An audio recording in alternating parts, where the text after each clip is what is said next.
UP TET 2020 की परीक्षा तिथि में फिर से बदलाव करते हुए नए प्रस्ताव की पीएनपी तैयारी कर रहा है। न्यूज़पेपर में छपे इस आर्टिकल का पूरा समीक्षा करेंगे।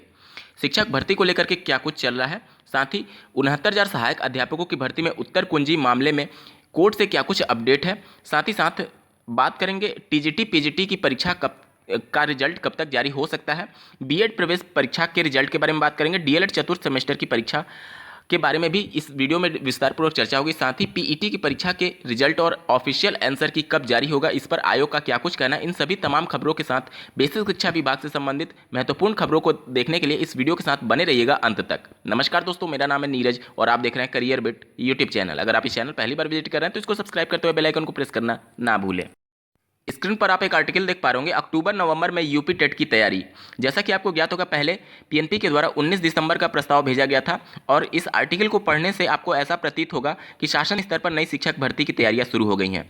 इस आर्टिकल में देखिए, लेकिन विभागीय मंत्री ने 19 दिसंबर के प्रस्ताव की तारीखों को रिवाइज करने का निर्देश दिया है ताकि उसके बाद शिक्षक भर्ती कराने की गुंजाइश बनी रहे। जब जमीनी स्तर पर उतर करके अभ्यर्थी संघर्ष करते हैं, चाहे माननीय बेसिक शिक्षा मंत्री या फिर शासन के विभिन्न अधिकारियों को जब ज्ञापन दिया जाता है या फिर बेसिक शिक्षा के अधिकारियों को ज्ञापन दिया जाता है, तो अभ्यर्थियों को वहां से सूचना प्राप्त होती है कि शासन स्तर पर नई शिक्षक भर्ती को लेकर के कुछ भी मंथन नहीं चल रहा है। और जो भी शिक्षक भर्ती या फिर इस टाइप की न्यूज आते हैं वह सिर्फ पेपर में ही आते हैं, जमीनी स्तर पर कुछ भी देखने को नहीं मिलता है। अभ्यर्थियों ने यहाँ पर घोषणा कर दी थी कि दिनांक 1 सितंबर 2021 को पीएनपी कार्यालय पर यूपी टेट की परीक्षा तिथि और नोटिफिकेशन जल्द घोषित कराए जाने के संदर्भ में संघर्ष करने के संदर्भ में।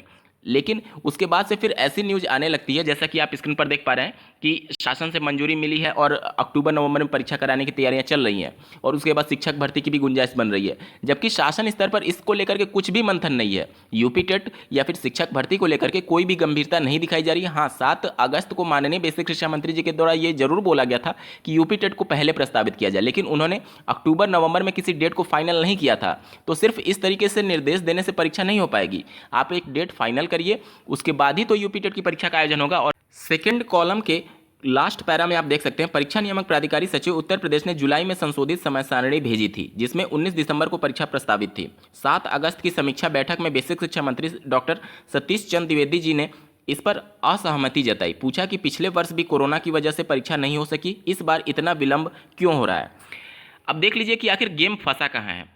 जब पीएनपी प्रस्ताव एक दो बार नहीं कई बार प्रस्ताव भेज चुकी है, तो यहाँ पर पीएनपी एससीईआरटी की गलती नहीं मानी जाएगी। वहाँ से शासन स्तर पर मंजूरी नहीं मिल पाती है और इस प्रकार से न्यूज़पेपर में आर्टिकल आता है कि शासन पूछ रहा है पीएनपी से कि आखिर इतना विलंब क्यों हो रहा है। अब देख लीजिए, एक दूसरे के पाले में गेंद फेंक करके उस पर आरोप प्रत्यारोप का ही कार्य चल रहा है। इससे ज़्यादा कुछ नहीं हो रहा है उत्तर प्रदेश में। बात करें 69,000 में 22,000 पदों को जोड़ने के क्रम में अभ्यर्थियों ने माननीय बेसिक शिक्षा मंत्री जी के आवास की घेराव की है, जिसके कुछ इमेजेज आप स्क्रीन पर देख पा रहे होंगे। लगातार अभ्यर्थियों के द्वारा ये मांग की जा रही है कि 22,000 पदों को जोड़ा जाए। हालांकि शासन स्तर पर क्लियर शब्दों में कह दिया गया है कि इसको नहीं जोड़ा जा सकता और विधानसभा में भी माननीय बेसिक शिक्षा मंत्री जी ने स्पष्ट शब्दों में ये सब कुछ कहा है, क्योंकि कानूनी पेच फंस सकता है। बावजूद इसके अभ्यर्थी हट पर अड़े हैं कि 22,000 पदों को जोड़ ही दिया जाए। साथ ही साथ आरक्षण विवादित मामले को लेकर भी अभी तक कुछ अंतरिम रूप से फैसला नहीं हो पाया। हालांकि विभागीय स्तर पर उसको लेकर के चर्चा तेज है। 69,000 सहायक अध्यापकों की भर्ती में उत्तर कुंजी प्रकरण मामले में माननीय सिंगल बेंच से याचिका खारिज होने के बाद से डबल बेंच में ये मामला गया था, जहां पर इस कोर्ट केस का ऑर्डर रिजर्व कर लिया गया है। फैसला कुछ दिन बाद सुनाया जाएगा माननीय कोर्ट के द्वारा। हालांकि सोशल मीडिया साइट्स पर एक नंबर बढ़ने को लेकर के बहुत तेज चर्चा है। जब तक माननीय कोर्ट के द्वारा कोई अंतिम रूप से फैसला नहीं दे दिया जाता कोर्ट ऑर्डर के माध्यम से, तब तक किसी भी बात पर विश्वास करना थोड़ा मुश्किल होता है। लेकिन जिस प्रकार से कोर्ट में सुनवाई हुई है, उम्मीदें बहुत ज़्यादा हैं कि कम से कम एक नंबर जरूर बढ़ेगा अभ्यर्थियों का। और अगर यहाँ से नंबर बढ़ता है तो बहुत कुछ खेल बदल सकता है 69,000 सहायक अध्यापकों की भर्ती में। क्योंकि ऐसे अभ्यर्थी जो कि बिल्कुल बॉर्डर पर थे, एक नंबर से असफल हो रहे थे, अगर वो क्वालिफाई करते हैं और अगर उनका मेरिट अच्छा रहा तो निश्चित तौर पर वो पूरा खेल ही बदल जाएगा 69,000 में। साथ ही साथ अगर कोर्ट की तरफ से एक नंबर बढ़ाए जाने के संदर्भ में भी अगर कुछ ऑर्डर आता है, तो उस कंडीशन में ऐसे अभ्यर्थी जो कि बहुत ज़्यादा क्वेश्चंस को चैलेंज किए थे और अगर यहाँ से एक ही नंबर बढ़ता है, तो इस मामले को माननीय सुप्रीम कोर्ट में भी अभ्यर्थी ले जा सकते हैं, ताकि 2 से 3 नंबर जिनको चैलेंज किया गया था प्रश्नों को, उस पर भी कुछ फैसला हो सके। क्योंकि आप लोगों ने देखा होगा यूपी टेट 2019 वाले मामले में माननीय कोर्ट ने आयोग को ये निर्देशित किया था कि एक कमेटी बना करके इसकी जांच कराई जाए परीक्षाओं में पूछे गए गलत प्रश्नों को।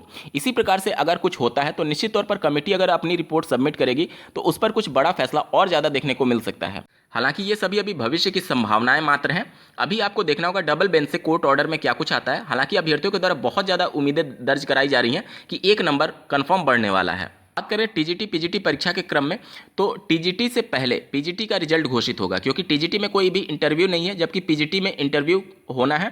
लगभग 78,000 अभ्यर्थियों को साक्षात्कार के लिए बुलाए जाएंगे और चूंकि 31 अक्टूबर 2021 तक इस पूरी भर्ती प्रक्रिया को समाप्त करने के लिए माननीय कोर्ट ने आदेश दिया हुआ है, तो इस क्रम में सबसे पहले पीजीटी के रिजल्ट की घोषणा करके इंटरव्यू प्रारंभ किया जाएगा, उसके बाद टीजीटी की रिजल्ट की घोषणा की जाएगी, ताकि दोनों प्रक्रियाओं के संदर्भ में एक ही साथ अभ्यर्थियों को नियुक्ति पत्र वितरित किया जा सके 31 अक्टूबर 2021 से पहले। यूपी आयोग के द्वारा 24 अगस्त को संपन्न की गई पीईटी परीक्षा के रिजल्ट की घोषणा 1 महीने में कर दी जाएगी।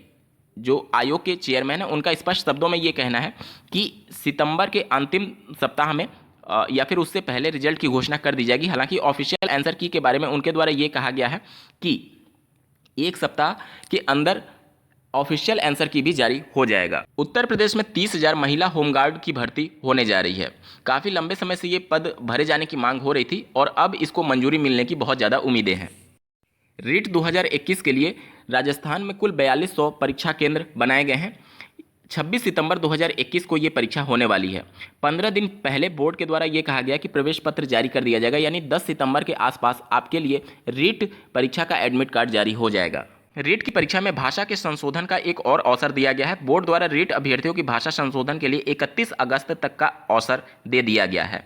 उच्च शिक्षण संस्थानों में आरक्षित पद 1 साल में भरे जाने के संदर्भ में केंद्र सरकार के द्वारा निर्देश जारी किया गया है। लखनऊ विश्वविद्यालय द्वारा आयोजित की गई बीएड प्रवेश परीक्षा 2021 के रिजल्ट की घोषणा 27 अगस्त 2021 को होने जा रही है। बात करें डीएलएड 2019 बैच के फ्रेश प्रशिक्षुओं के लिए चतुर्थ सेमेस्टर परीक्षा और पहले के बैच के अभ्यर्थियों के लिए चतुर्थ सेमेस्टर की बैक पेपर के आयोजन के संदर्भ में 1 सप्ताह के अंदर पीएनपी सचिव का ये कहना है कि एग्जाम डेट की घोषणा कर दी जाएगी, जिस प्रकार से प्रथम से लेकर के तृतीय सेमेस्टर एग्जाम डेट की घोषणा पीएनपी के द्वारा की गई है। उनका स्पष्ट शब्दों में कहना है कि अभी 4th सेमेस्टर की परीक्षा के लिए एग्जाम डेट इस वजह से घोषित नहीं किया गया। हालांकि उनके द्वारा ये जरूर कहा गया कि 21, 22, 23 में परीक्षा होना पहले से तय था, लेकिन अभी चतुर्थ सेमेस्टर पहले के बैच के अभ्यर्थियों के द्वारा जो स्क्रूटनी के लिए आवेदन किया गया है, साथ ही साथ अभी तृतीय सेमेस्टर प्रमोट की कार्यवाही चल रही है। जैसे ही ये कार्यवाही समाप्त होगी और रिजल्ट की घोषणा तुरंत की जाएगी स्क्रूटनी पहले बैच के अभ्यर्थियों के लिए, उसके तुरंत बाद एग्जाम डेट की घोषणा कर दी जाएगी। हालांकि उन्होंने प्रतिबद्धता जरूर जाहिर की है कि 1 सप्ताह में ही ये पूरा कार्यक्रम जारी कर दिया जाएगा एग्जाम डेट की घोषणा करके, और 27 सितंबर 2021 से पहले हर हाल में चतुर्थ सेमेस्टर की परीक्षा का आयोजन भी करा लिया जाएगा। तो अगर आप भी चतुर्थ सेमेस्टर की बैक परीक्षा या फिर फ्रेश कैंडिडेट 19 बैच के अभ्यर्थी हैं तो इस परीक्षा में सम्मिलित होने जा रहे हैं, तो प्रीवियस ईयर में पूछे गए चतुर्थ सेमेस्टर की सभी पेपर्स को देखने के लिए कैरियर बिट के प्लेलिस्ट को जरूर चेक करिएगा। इसमें 18 बैच के दोनों पेपर जो हुए थे प्रमोटेड और नॉन प्रमोटेड अभ्यर्थियों के लिए, साथ ही 17 बैच का पूरा पेपर हर सब्जेक्ट का सॉल्यूशन आपको प्लेलिस्ट के रूप में दिया गया है, तो आप प्लेलिस्ट जरूर चेक करिएगा। तो ये थी आज की कुछ प्रमुख खबरें। ऐसे ही महत्वपूर्ण अपडेट्स के लिए इस चैनल को सब्सक्राइब करना ना भूलें। इस वीडियो को देखने के लिए आपका बहुत बहुत धन्यवाद। भगवान करे आपका दिन शुभ हो।